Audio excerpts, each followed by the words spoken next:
और मेरे लिए दुनिया ऐसी हो गई थी जैसे रात को पति मारपीट गाली गलौज करता तो दिन में मैं सुबह से शाम तक किसी अपराधी की तरह कोर्ट में बैठी रहती। और ये सिलसिला लगातार 9 सालों तक चलता रहा। एक रात बंदूक लेकर मेरे परिवार को धमकाने कॉलोनी में आ पहुंचा। शराब के नशे में मुझे इतना मारा कि मेरे शरीर की 5 हड्डियां तोड़ दी। मैं रात भर रोती गई। मैं अपना वजूद खो चुकी थी, पर मैंने अपनी जिंदगी से एक सबक सीखा है कि चाहे आप जानते हैं दुनिया में सबसे मुश्किल काम क्या है? सोचिए, फिर से सोचिए। इस दुनिया का सबसे मुश्किल काम है शादी के बाद से हर रात लगातार पति से पिटने के बाद मुस्कुराते हुए सबसे मिलना, हर दिन अपने चोट के निशान अपने कपड़ों में छिपाना, शरीर की 5 हड्डियां टूटने के बाद जुड़ना, लेकिन हड्डियों से कहीं ज्यादा बार खुद में टूटकर बिखरना और फिर से संवरना। और ऐसा करीब 1 या 2 साल नहीं बल्कि लगातार 14 सालों तक इसी तरह के मानसिक और शारीरिक यातना से गुजरना। लेकिन इतना सब कुछ होने के बाद भी जिंदा रहना और उम्मीद बनाए रखना। उम्मीद की इसी कहानी को लेकर आज मैं यहाँ जोश टॉक्स के मंच पर आई हूँ। नमस्कार, मैं हूँ नेहा द्विवेदी और मैं एक एंटरप्रेन्योर, काउंसलर और टीचर हूँ। अगर मैं अपनी कहानी की शुरुआत करूँ तो वो शुरू होती है इंदौर से, जहाँ मैं एक ऐसी लड़की थी जिसे आप बचपन से ही ऑलराउंडर कह सकते हैं। पढ़ाई में भी टॉप, सिंगिंग में भी, पेंटिंग में भी, घर बाहर का हर काम करने में आगे, कल्चरल एक्टिविटीज में आगे। और ज्यादातर लड़कियों के साथ मैं भी एक छोटा सा सपना लेके बड़ी हुई। सपना था कि शादी के बाद मुझे भी बहुत प्यार करने वाला पति मिले। शादी के बाद पति तो मिला, मगर ऐसा पति जिसने मुझे प्यार की जगह आसमान से लाकर जमीन पर पटक दिया था और बेबस परिंदे की तरह मेरे पंख नोच दिए थे। शादी के कुछ दिन ही बीते थे कि मुझे पता चला कि मेरा पति साइको है, आदतन शराबी है। बात बात पर गुस्सा करना, चीखना चिल्लाना उसकी आदत है। यह मेरे पाँव के नीचे से जमीन खींच लेने वाली बात थी। हालत दिन पर दिन बद से बदतर होते जा रहे थे।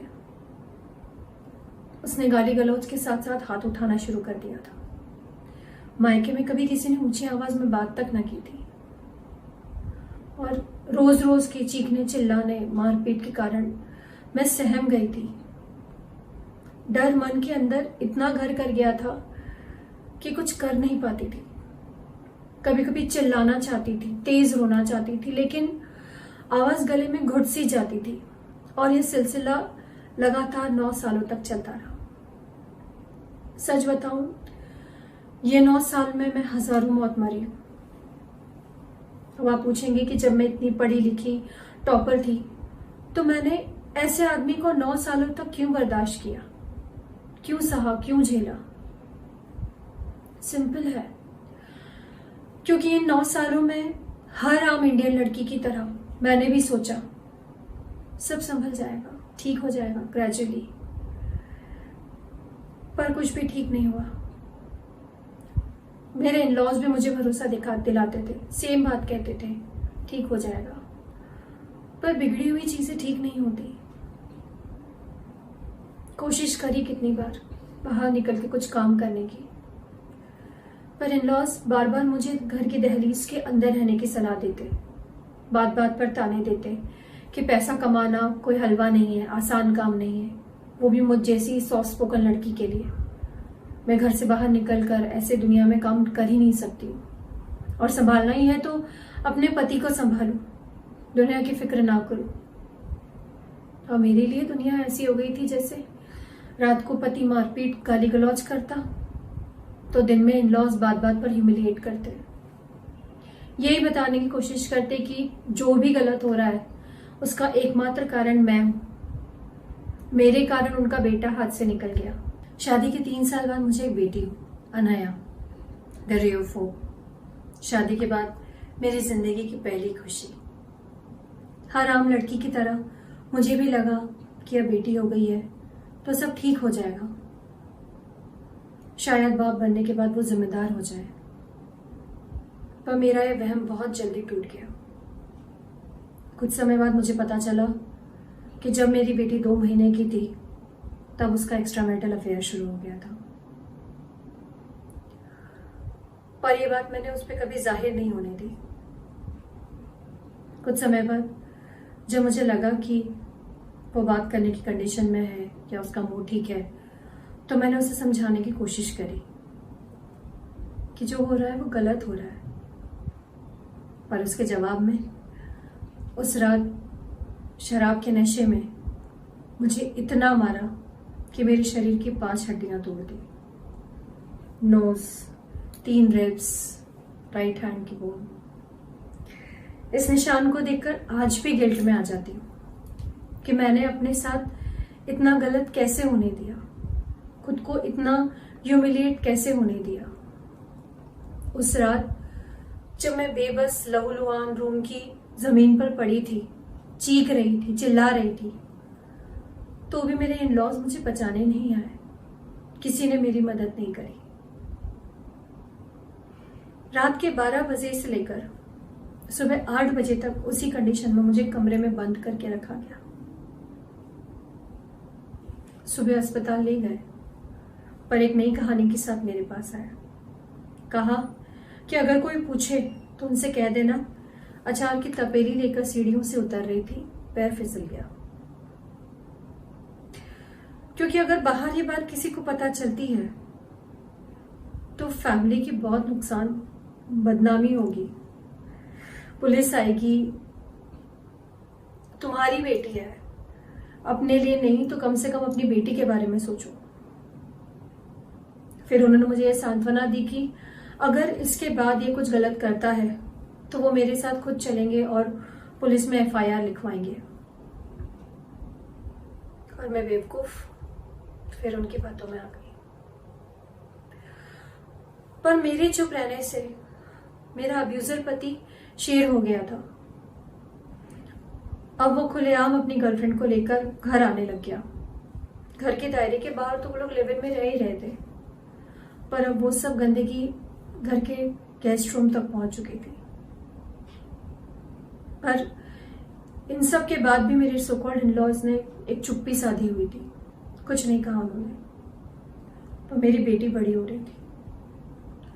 एक दिन उसने सवाल पूछ ही लिया कि मम्मी ये आंटी कौन है जो पापा के साथ गेस्ट बेडरूम में है। मुझे नहीं समझ में आया एकदम। पता नहीं मुझे क्या हुआ, मेरे पाँव के नीचे से जमीन खिसक गई उस सवाल से।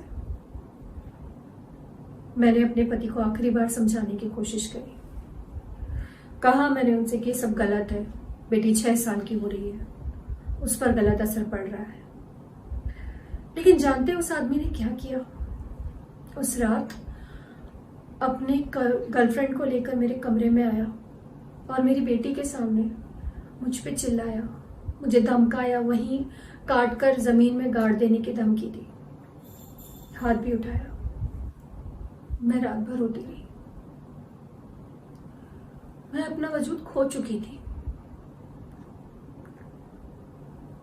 इसीलिए पति के जाने के बाद मैंने आखिरी बार अपने फादर इन लॉ से मदद मांगने की कोशिश करी। बोला मैंने उन्हें कि आप चलिए मेरे साथ, पुलिस में रिपोर्ट लिखवाते। पर उन्होंने अपने बेटे को समझाने की जगह मुझे डांटा। बोला कोई कहीं नहीं जा रहा है, सब यहीं रहेंगे, इसी घर में, इसी छत के नीचे। मेरे लिए सारी हदें पार हो चुकी थी।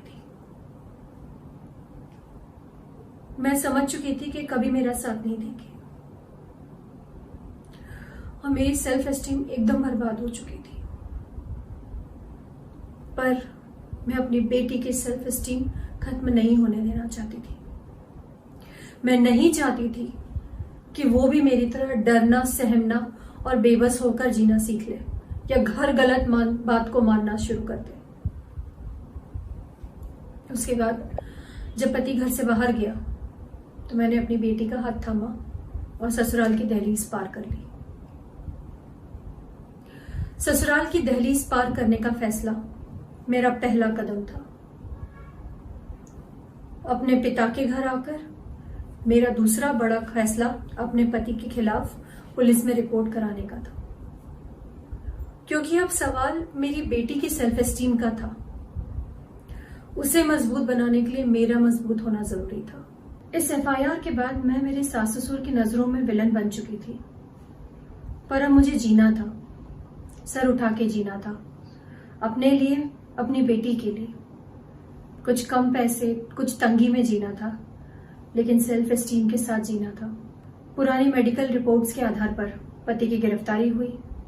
वो कुछ दिन जेल में भी रहा, और जैसे ही जेल से बाहर आया वो फिर खुला सांड हो गया। एक रात बंदूक लेकर मेरे परिवार को धमकाने कॉलोनी में आ पहुंचा, लेकिन अब मैंने पीछे नहीं हटने की ठान ली थी। मैं अपनी बात पर मजबूत थी, क्योंकि अब मुझे उससे डर नहीं लग रहा था।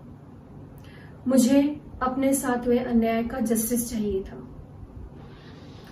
लेकिन हमारा जुरिस्डिक्शनल सिस्टम तारीख पे तारीख, उसके पास पैसे थे तो बड़ा वकील था। मैं सुबह से शाम तक किसी अपराधी की तरह कोर्ट में बैठी रहती 5 साल, कभी फीवर में, कभी फ्रैक्चर टांग लिए, कभी किसी बीमारी में। वो बड़े वकील के साथ आता, साइन करता और चला जाता, पर केस के साथ साथ मेरे ऊपर अनाया की भी जिम्मेदारी थी। कोर्ट के आदेश के बाद 1 या 2 बार से ज्यादा मुझे किसी भी तरह का भरण पोषण भत्ता नहीं मिला। मैंने अपने पांव पे खड़े होने की कवायद शुरू कर दी। कॉलेज टाइम में इंटीरियर डिजाइनिंग का कोर्स किया था। उसी के जरिए जगह जगह जॉब के लिए अप्लाई करना शुरू कर दिया। एक जगह जॉब भी मिला कॉलेज में पढ़ाने का। साथ साथ मैंने फ्रीलांस इंटीरियर डिजाइनिंग शुरू कर दिया। सुबह कॉलेज में लेक्चर लेती, दोपहर को इंटीरियर की साइट पे जाती, शाम को फिर किसी प्रोजेक्ट का लेआउट बनाती। और इसके साथ साथ बड़ी होती बेटी को वक्त देना पड़ता था, उसे पढ़ाना पड़ता था। इसके साथ साथ हर तीसरे चौथे दिन कोर्ट के चक्कर लगाने पड़ते थे। यह सिलसिला लगातार 5 साल तक चलता रहा, पर कोर्ट से कोई निर्णय नहीं आया। मैं थक चुकी थी अपने पति और जुरिस्डिक्शन सिस्टम की कमजोरियों से लड़ते लड़ते। मैं अपना सारा टाइम अपनी बेटी और अपने काम को देने लगी। फ्रीलांस काम को मैंने अपना एक परमानेंट बिजनेस बना लिया, काम बना लिया। और कई सालों की मेहनत के बाद मैंने अपनी कंपनी क्रोम इंटीरियर डिजाइनर्स की शुरुआत करी। काम अच्छा चल रहा था, बाय गॉड्स ग्रेस। काफी स्टीम प्रोजेक्ट्स कर चुकी थी 3-4 साल के छोटे से टाइम में। मैं कुछ बड़े बिल्डर्स के साथ मेरा टाई अप भी था, साथ ही कुछ सोशल सर्विस वेलफेयर सोसाइटीज के साथ जुड़ी हुई थी, जिसके बेसिस पे मुझे 2017 में बेस्ट सर्विस प्रोवाइडर की कैटेगरी में वुमेन इन बिजनेस अवार्ड से सम्मानित किया गया।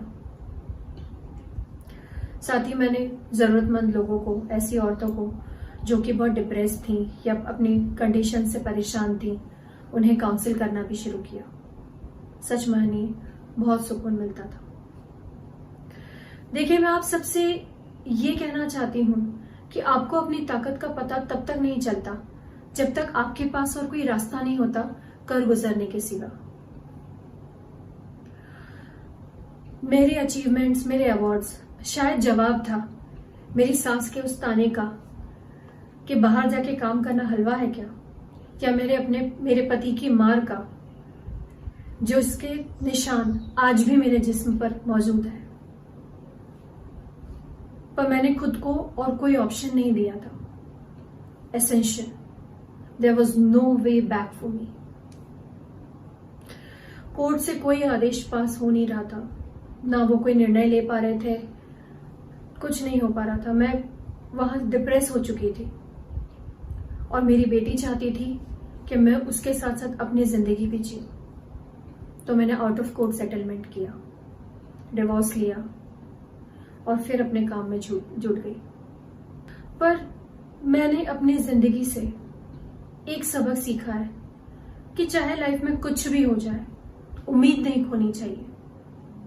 अगर आपको ऐसा लगता है कि कोई आपके साथ कुछ गलत कर रहा है या कुछ सही नहीं हो रहा है आपके साथ, कोई मोरल्स के अगेंस्ट आपके साथ कुछ बहुत ऑड कर रहा है तो उसे पहली बार ही हिम्मत करके ना बोल दो।